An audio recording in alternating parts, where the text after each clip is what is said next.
In the beginning, it was dismissed as a fringe hippie movement, annoying but unimportant. Almost 4 decades on, Greenpeace is arguably the biggest NGO in the world, and politicians and businessmen alike ignore it at their peril. Before Cancun, its board of directors met in Amsterdam to debate the climate summit. Kumi Naidoo is Greenpeace's first African executive director. Imprisoned for anti-apartheid activities in South Africa at 15, he went on to study at Oxford University. He told Euronews of his hopes and fears for Cancun. Kumi Naidoo, hello and welcome to Euronews. Thank you. COP16 in Cancun, it's on its way. Everybody knows that no binding agreement can be reached in 2010. Has the Copenhagen sense of urgency disappeared? The Copenhagen sense of urgency is still there within large parts of global society. Sadly, this urgency is not reflected in our political leaders. If we just take this year, 2010, and look at what has happened on this planet, it should be a clear wake-up call for our politicians not to continue to play poker with the future of our children and grandchildren. At the end of Copenhagen, after 8 draft texts, it was finally left to the American President Barack Obama and to the Chinese Premier Wen Jiabao to broker a political agreement. They didn't. China and the US need to also recognize that they have unique responsibilities, and their conversation with each other is important. But I would urge, though, that we recognize that the US government cannot continue to hide behind China, because to a large extent that has been the case. Because if we look at what's happening in China, it's far from as much urgency as we would like, no question, but they have made some important steps which have to be recognized. The US came to Copenhagen and offered, in effect, a 3% reduction by 2020, when as compared to 1990 level. I think what we need to do is encourage US, China, and other countries to recognize that it's in everybody's self-interest. When you say we must encourage the US administration, what do you have in mind? Okay, there are 2 things that we need to do to shift the dynamic in the US. We have to shift public opinion in the United States. We have to intensify our appeals to the diverse parts of civil society, trade union leaders, religious leaders, and leaders of non-profit organizations. And interestingly, by the way, in the US, there are elements within the CIA and the Pentagon who actually get climate change. They've been saying that the biggest threat to peace and security in the future is going to be climate impact. So there are pockets of opinion that can be harnessed to shift the dynamic. That's hard work. I would be lying to you to say that it's a walk in the park. It's a real challenge, but I think it can be done. What we are up against in the United States is a corporatist media that is very in cahoots with the fossil fuel industry, and they are throwing tens of millions of dollars to contaminate public discussion. Can you deal with this? Yes. Can you counteract? Well, we are attempting to counteract.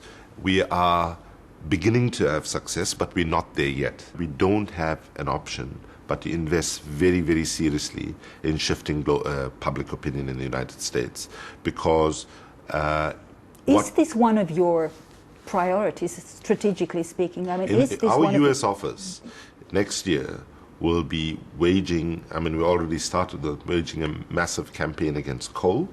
We will be promoting what we call an energy revolution. I would like to show you something, to show you some pictures.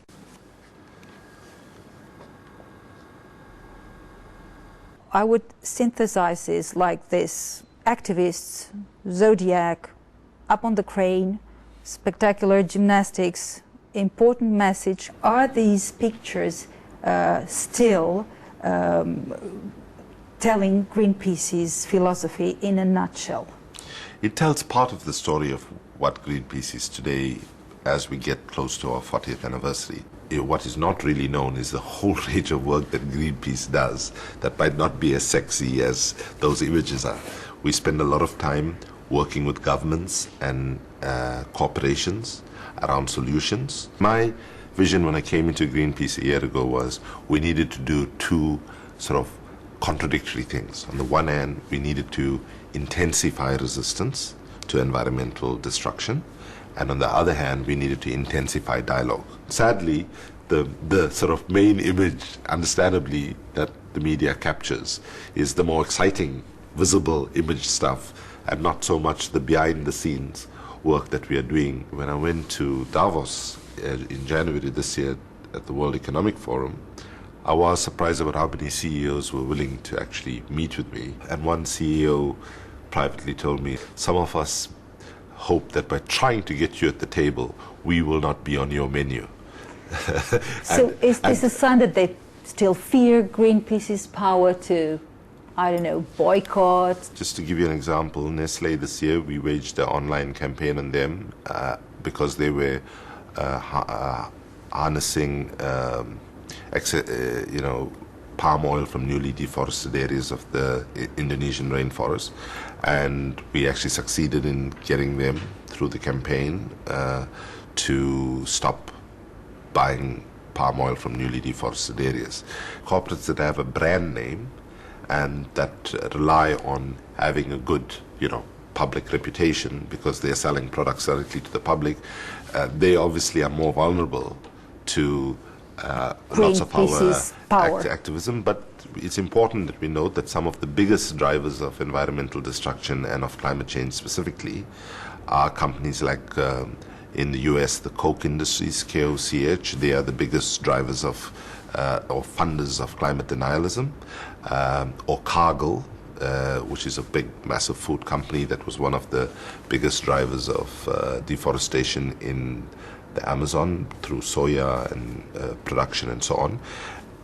But some of those companies, because they're not selling directly to the public, the challenge of shifting them is much more difficult. If I call you General Naidoo, because after all you are like the head of an army, and if a peaceful one but still, and if you are given an even bigger army, where would you send this army to manifest? I have to say the army image is a bit uncomfortable for Greenpeace, given that, even though we take quite courageous, bold actions, when police try to arrest us and so on, we never resist. We always, do it in a peaceful mode. Let me just say, civil disobedience is what has changed the world towards a more just and fairer world, historically speaking. We would not, if you look at all the major struggles that humanity has faced, whether it was slavery, colonialism, apartheid, women's right to vote, civil rights movements in the United States, Martin Luther King's, all of these movements actually only moved forward when decent men and women said enough is enough and no more.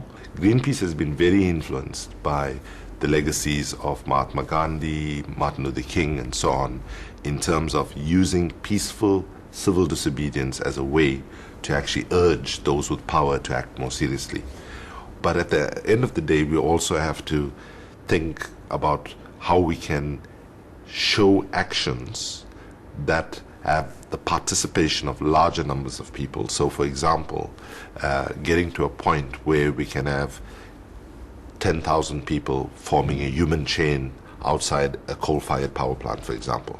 We can't change the science. We have to change the politics. And you need to realize, if you're not willing to change the politics to get us a fair climate deal, then by mobilizing larger numbers of people, hopefully they will get the message that if we can't change the politics, we'll have to try to change the politicians, and that hopefully will urge them to greater action.